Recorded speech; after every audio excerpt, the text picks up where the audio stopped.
Bon matin à tous. Comment les tribunaux canadiens se sont-ils emparés de la question de la responsabilité civile de leurs multinationales extractives pour des agissements commis à l'étranger et notamment en Afrique? Je suis le docteur Robinson Chabmeni de l'Institut québécois des affaires internationales.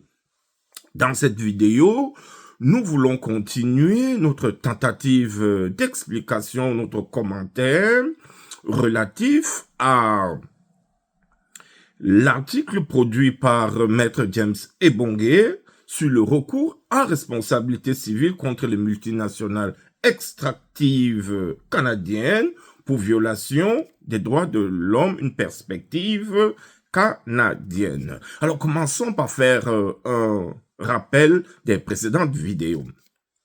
Nous avons convoqué l'histoire du droit pour essayer d'une part de rappeler le débat sociétal qui a eu au Canada dans les années 2008 sur cette question, à partir de la publication de l'ouvrage d'un auteur canadien intitulé Noir Canada. Alors, cet ouvrage va montrer que le comportement des multinationales canadiennes à l'étranger, notamment en Afrique, se caractérise par le pillage, la corruption et la criminalité, et que contrairement au discours officiel qui clame que le Canada est l'ami de l'Afrique, en réalité, il n'en est rien. Alors, nous avons eu toujours recours à l'histoire du droit qui est très chère au professeur Philippe Jean S. Cette fois-là pour reconstituer le débat international sur la question de la responsabilisation des multinationales. Et on situe ce débat dans les années 2000 où on voit l'activisme des Nations Unies autour de cette question. Les Nations Unies font carrément office de leadership sur l'enjeu de responsabilisation des multinationales et notamment des multinationales extractives.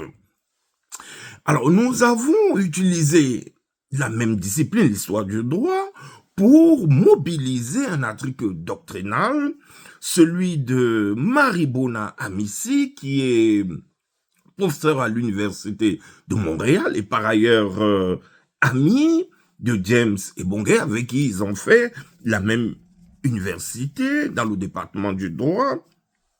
Alors, cet auteur va écrire un fantastique article intitulé « La responsabilité civile des entreprises pour complicité des violations des droits humains commis à l'étranger ». Alors, il s'adresse particulièrement aux multinationales canadiennes.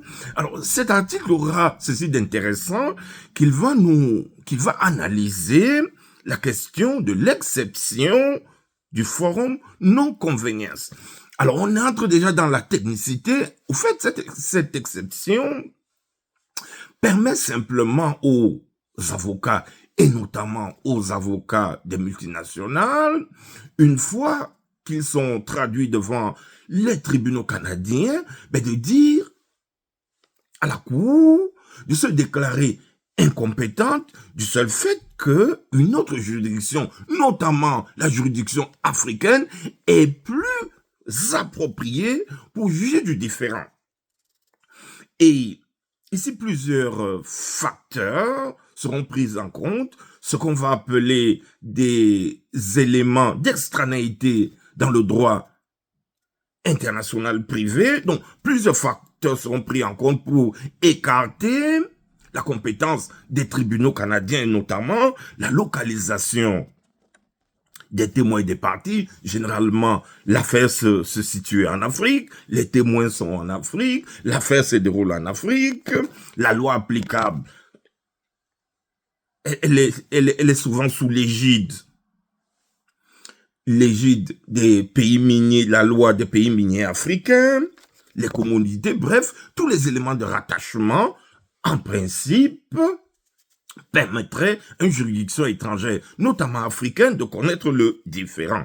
D'où cette exception qui est facilement invoquée par les tribunaux, facilement invoquée dans les tribunaux canadiens par ces avocats, les avocats des multinationales, et qui permet très facilement donc d'écarter la recevabilité de cette affaire devant les tribunaux canadiens. Donc techniquement, la règle du forum non convénient, du forum inapproprié, donc permet justement aux tribunaux canadiens de ne pas accueillir les demandes en responsabilité civile contre les multinationales canadiennes commises à l'étranger. Sauf qu'entre-temps, il y a eu le débat sociétal, il y a le contexte international,